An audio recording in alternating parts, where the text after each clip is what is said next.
Hi, everyone, and welcome again to Ancient Warfare Answers with me, Murray. I'm flying solo. You can, of course, ask a question for the podcast yourselves if you would like. You can send us an email, send us a postcard, send us a letter. You can contact us on Facebook, on Twitter. You can, I think, probably even send us a message through Patreon. And, of course, you can join Patreon to support the podcast, patreon.com/Ancient Warfare Podcast. You can back us at one of three different levels. And I think $1, $5, and $10. And you can get a copy of the magazine even. Now, you can ask a question. I've got a question from Jeff coming up that I'm going to attempt to answer. It's a biggie. So, and he may have actually meant it for the whole podcast team rather than just me. And we may well come back to that when the whole podcast team can answer it. But I'm going to have a go at answering because it's an interesting one. Jeff says, hello, I love the podcast. I have a couple of questions I'd love to hear your thoughts on. If the Roman Empire had never fallen and was still around today, what do you think the world would look like? And what do you think a modern Roman Empire would be like? Well, the what if scenario. My brother always used to say that I was a what if kind of child, imagination. If the Roman Empire had never fallen, which is hard to imagine, for it not to have fallen, it would have needed to have become ever larger. Which essentially means that we would have got to the point where the Roman Empire is the world.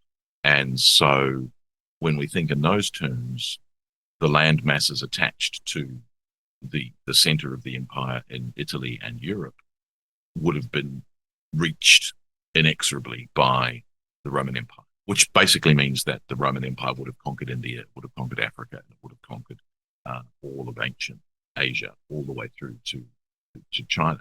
So, thinking that those empires would never have existed or would be wiped out now is just bizarre to even contemplate. And of course, there would be people saying, no, those conquests couldn't have happened. But we're imagining if the Roman Empire never fell. The reason for that, of course, is that the Roman Empire could not have defended its borders.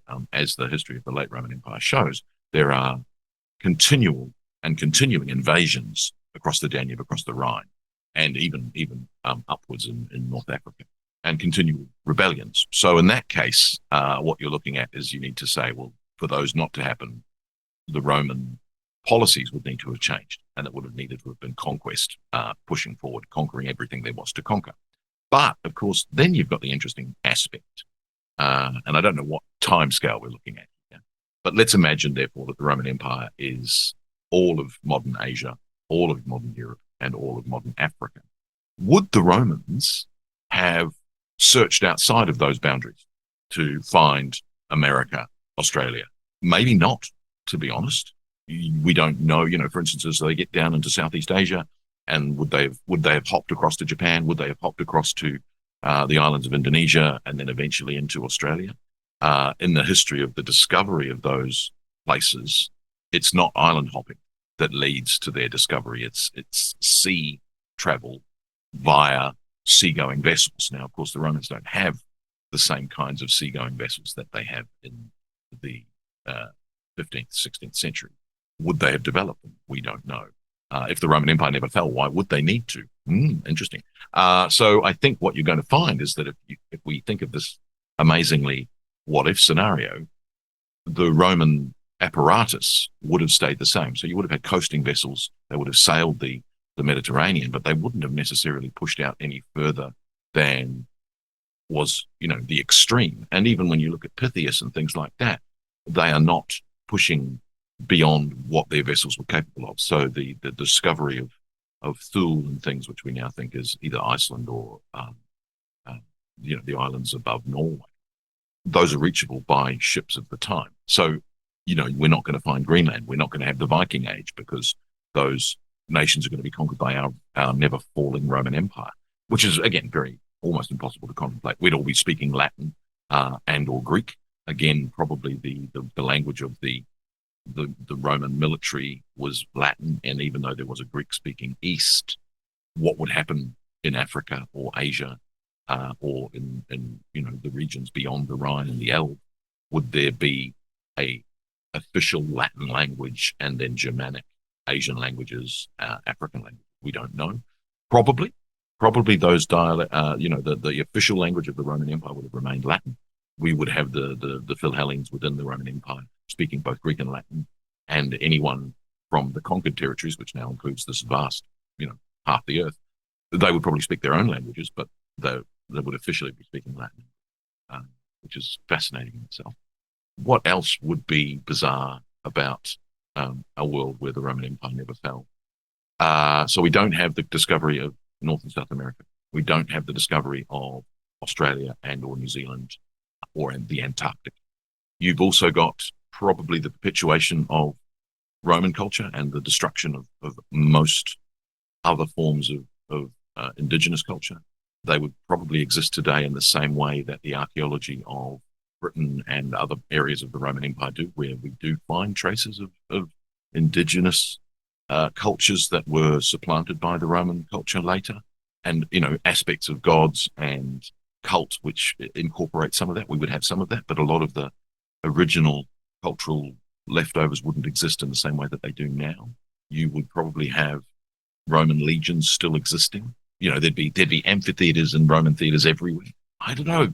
One of the other problems, of course, with the Roman Empire as it gets larger, and if you look at the 3rd century, is huge numbers of rebellions against Roman rule and people carving out an empire of their own. Now, in our scenario, the Roman Empire never falls. So problematically, those rebellions need to be squashed. And this is becoming more and more of a dystopia, because essentially the rule of a non-falling Roman Empire is going to mean that your harsh reality of Roman rule imposed doesn't allow for rebellions to occur, which probably means a far more ironclad grip on society.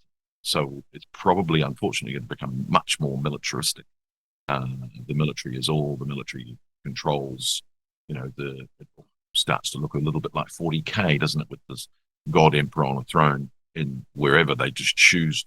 Could they have ruled the Roman Empire from Rome, Milan, or Ravenna, or indeed Constantinople? I mean, when is this Roman Empire not falling? Is it before the split? So is it before the 4th century AD? In which case you've got if the Roman Empire never falls, Christianity doesn't become the official language, the official religion of the empire. If you place it in the 4th century, if that Roman Empire doesn't fall, then Christianity becomes the dominant religion all around the world. So, it's hard to know what moment do you choose the Roman Empire not falling. If you're going to be a purist, weirdly, you would, of course, choose the height of the Roman Empire not being the one that falls, and that is the Roman Empire of the 2nd century AD under Marcus Aurelius. Starts to go downhill after Marcus Aurelius, Commodus, and then the 3rd century. Even Gibbon decided that that's the height, and that's when things go wrong.